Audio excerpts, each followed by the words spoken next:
Senator Robin Hood Padilla, tapos na ang maliligayang araw ninyo. Tapos na. Puputulin ko na po ang inyong mga sungay, buntot at pangil. Paulit-ulit po. Para wag na tayo magkahiyaan. Wag niyo na pong gawin yan. Dahil I will expose you. Papahiyain ko po kayo kahit saan korte tayo makarating. Babanggain ko kayo kahit na sino pang padrino nyo.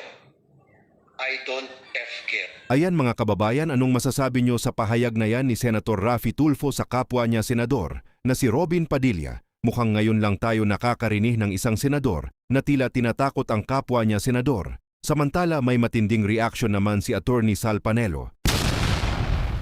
Hindi naman sila, huwag niyong kalimutan, na hindi naman original itong 18 ito. Hindi naman sila ang una naglabas nito eh. Sino muna naglabas? Yung boss nila. Kasi ito yung mga dating bodyguards, drivers, messengers ni Saldico. Si Saldico ang una naglabas na nag-deliver siya ng pera. Pera.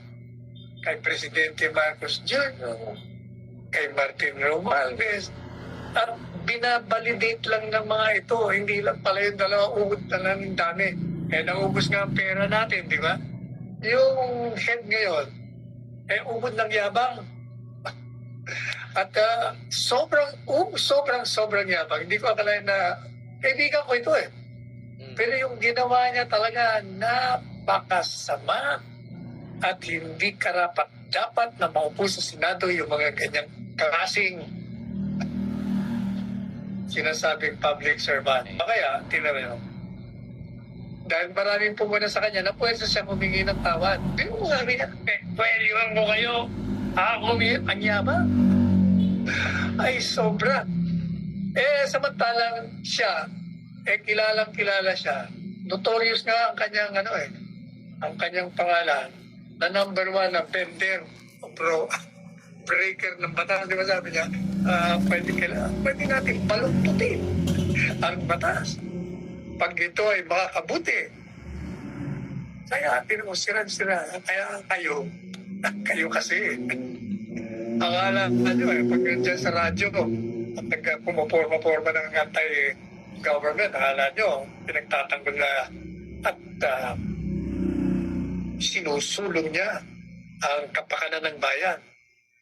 Nako, ang dami nang bola dyan, ang dami nang budol. Kaya huwag kayo magpapapaniwala sa mga ganyang tao. Tingnan natin kung anong gagawin. Tingnan muna, wala yung 18 barino, no? Hindi nagpunta. Yes, Attorney. Kakaano lang na balita, Attorney Sala, nakarating na daw sa Senado, Attorney Sal, yung 18X, yung Brave 18 kasama si Senator Robin Hood Padilla, Attorney Sal. So, di ba buti? Anyway, tuloy ko. Kaya naman pala, itong mga nandiyan sa Blue Ribbon, yung unang Blue Ribbon, yung pinapangunahan niya, ni Laxi. Si Laxi Boy. Kaya pala, ayaw niya ipatawag, ang tindi pala. Ang tindi pala ng mga isasampulan ng mga di umanong pagtanggap ng mali-malitang pera. Kaya pala, ina-absuelto niya, hindi pa nga nagbibista, na-absuelto niya na si Martin Romualdez, si Presidente Marcos Jr., sa halip na buksan niya yung komite para mag-imbestiga. Nauna na yung pag-aton.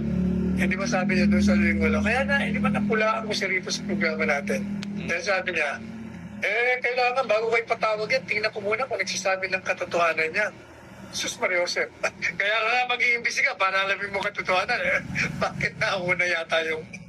Kaya yung pala, ayaw ninyo.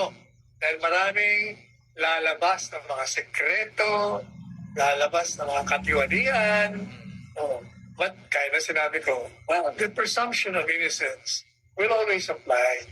But hindi nyo matatakasan ang mga tao magbibigay kagad ng kahatulan. Kasi lalong-lalo na kung kapanipaniwala ang mga pagsasalaysay ng mga ito na kumpleto ang mga paglalarawan nila. At nagtutugma-tugma, sabi ko nga sa inyo, mahirap kung gumawa ng script kung 18. Mas madaling gumawa ng script kung isa, dalawa lang. Pag 18, magkakamali ka. Pero hindi. May kanya-kanya silang istorya. Tsaka mahalaga, ganito huwag niyong kalimutan na hindi naman original itong 18 ito. Hindi naman sila ang una naglabas nito eh. Sino ang una naglabas? Yung boss nila. Kasi ito yung mga dating bodyguards, drivers, messengers ni Saldico. Si Saldico ang una naglabas na nag-deliver siya ng pera. Pera. Kay Presidente Marcos Jr., kay Martin Romualdez, at binabalidate lang ng mga ito. Hindi lang pala yung dalawang uod na lang yung dami. Kaya naubos nga ang pera natin, di ba? Yan. Yan kaya pala, ngayon naiintindihan natin kung bakit kayo gustong magpalit ng liderato